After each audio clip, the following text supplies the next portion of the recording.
Hey guys, my name is Madeline Underwood, and today I'm going to be talking to you about social networking and how to incorporate it into the classroom.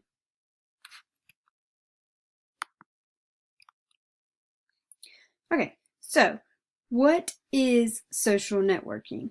Social networking is defined as the use of dedicated websites and applications to interact with other users or to find people with similar interests. Social network is the use of social media.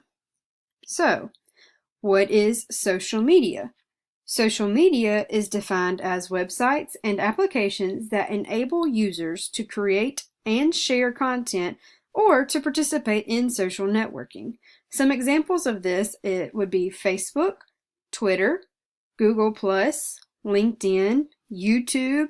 The list could go on and on. I have a cluster here for you to look at of icons that are used for these social media websites.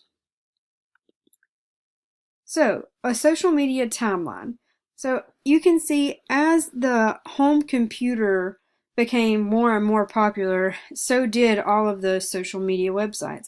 You can see in 1994, Amazon.com was launched, and then in 1998, Google was launched. So, whenever you think of Google, I personally think, oh, well, I don't know the answer to this, let me Google it.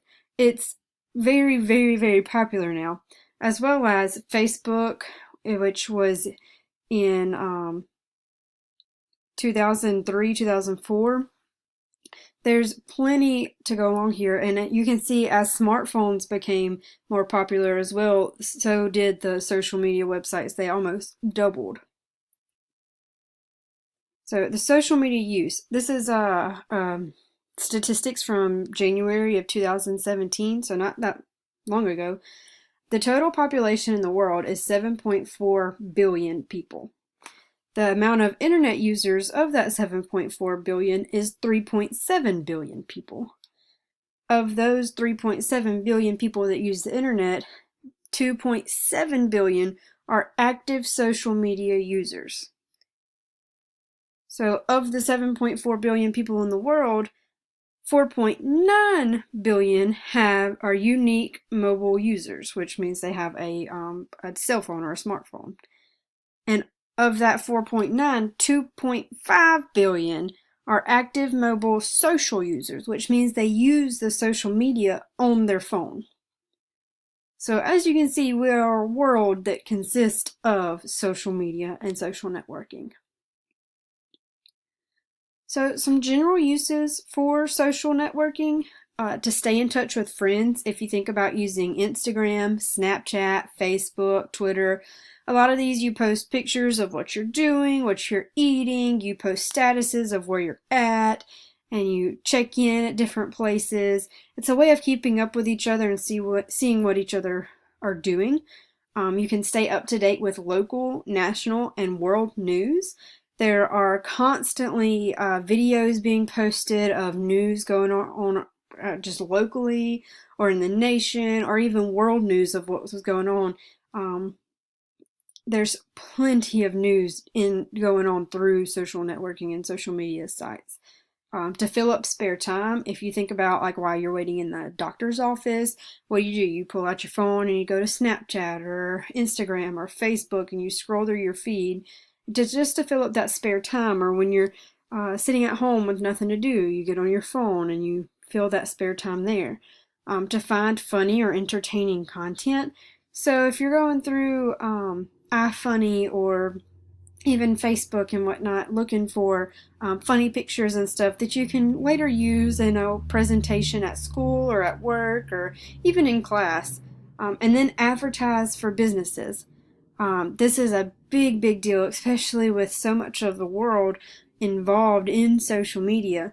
You can constantly scroll through and see different businesses promoting themselves. And all you have to do is click on that certain post and it pulls you up to their website where you can purchase their product. So, how can we use this social networking in education? So, for the subject of science, You can use it to gather and share the data that's collected with a mobile device during experiments. So having certain apps like Twitter, Snapchat, Instagram, where you can take pictures and save that information, you can also share it through those apps, and you can create discussions in different groups about the data that was collected. Snapchat was personally great for me because during labs, whenever I would want to take pictures during different dissections or whatever was going on, I could take pictures and then write a quick note over the top of the picture and save it so that later while I was studying, I had that picture and knew what it was. Um, and that would be great for high school or even junior high. And for math, sharing images and information on how to work out different problems. This would be great for the elementary school age, the use of Pinterest, because they're still learning what numbers are and how to add, subtract, multiply, divide. And there are plenty of articles on Pinterest that you can share with different teachers and just share for yourself. Of how to incorporate different problems and how to incorporate the different objectives using these ideas.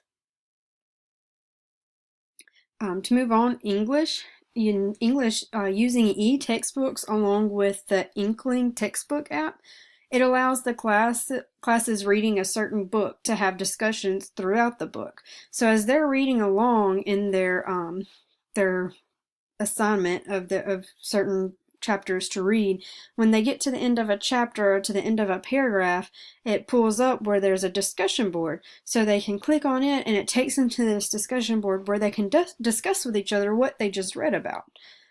Another way is to use a public profile to showcase assignments such as research papers.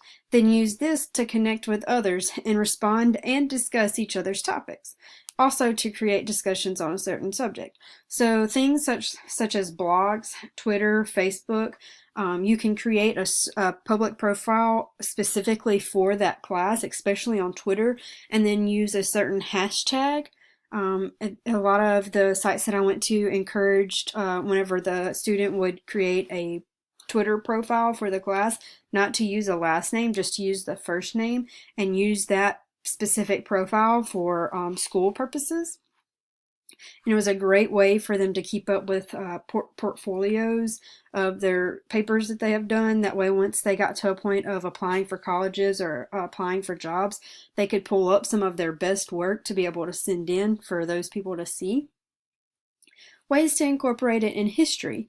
The same thing as English, you can use the public profile to post personal research assignments and connect with a broad audience for feedback and discussion. So websites or social media sites that you could use for this is the same as English. You can use a blog, Twitter, Facebook, multiple things there. But with history, you would be able to connect classes from New York to classes in Mississippi when they're researching the Civil War. And you can see the differences in the different places and how they view history. And it would just be a great way for discussion between the classes there. A closer look at some of these networks, because in each subject there's a way for you to use social networking from kindergarten through 12th grade, especially with Skype. With Skype, in any class you can invite a guest speaker to the classroom from around the world, it doesn't matter where they're at, without the cost of actually bringing them there. Through using Skype, you can video chat them into the classroom where the students can see that person and that person can see the students, and they can interact with each other without that cost or the time taking out of that person's schedule for them to fly and be there. Google Plus. With Google Plus, you can create study groups with the use of Google Plus Hangout and YouTube. So with these two, you can create the study groups. This would be great for middle school through 12th grade and even into college, to create those study groups where the students wouldn't have to leave their house and actually meet up at a place. They could actually study from their house but still study together. Google Classroom is a great website that teachers are taking full advantage of, especially in Arkansas. There's that you can create assignments on there. You can also connect with the kids through there. That way, it allows the teacher to connect with the children or the students without actually having to be at the school. It gets them connected outside of the classroom. Twitter. Twitter can keep classes engaged and be able to get a sense of what the students are absorbing during class. So for a lecture, you can have a hashtag for each lecture, and at the end of the lecture, you can get the students to post something that stuck out to them or something that they didn't understand. And at the end of the day, the teacher can go back and look and see what they may need to go over again or what the students actually absorbed during the lesson, and it gives great feedback for the teacher. Twitter back channel can be used to analyze film. So if during a certain lecture, especially in history, I know, and English, where they watched a certain amount of film during the class, you can use this site to be able to get the students to analyze what they just watched rather than just letting them fall asleep during the movie. It also helps teachers and administration to connect and communicate throughout the state. One of the principals that I talked to actually is on a Twitter chat board where there's a bunch of different principals on that communication board, and they discuss ideas to each other through Twitter. Some sites that I have here that are great for teachers. I'm going to click on the first one here.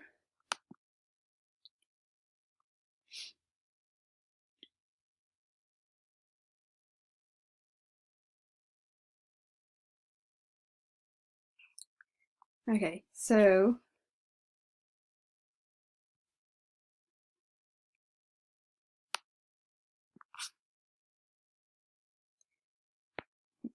this one, A Teacher's Guide to Twitter. So as you can see here, there's plenty of teacher guides. If you click on this, the one I have pulled up here is about Twitter, but they also have featured articles here. They have some stuff for students as well as for teachers on how to use different things. It's just a great place for teachers to go to incorporate different resources into their teaching. The second one here, I'm going to click on Teachers with Apps. This is a great way of the newest technology being incorporated into the classroom. Right now I have pulled up 10 great ways to use social media in the classroom. But if you look here, they have a blog. And with this blog, they introduce every new great app that teachers can use in the classroom. They have stuff for special needs. It's just a great resource for teachers wanting to incorporate different technology and social networking into their classroom. So, overcoming fears. The biggest problem with incorporating social media into the classroom is the fear of it being more of a hindrance than an improvement. The best way to overcome this is through trial and error. If students wander from the assignment while using a certain site, then find a closed site where the student can only stay where you want them to. If Snapchat doesn't work out, then find a different app that doesn't allow them to communicate with each other, but just allows them to take the pictures and write a note on it. With Twitter, if they go wandering to their own profiles rather than their school profile, then find a closed site where they can only post to the classroom. There are multiple ways out there for teachers to incorporate social media that the kids are already used to using into their classroom to better the learning experience. Here's my bibliography. And here is my reflection paper.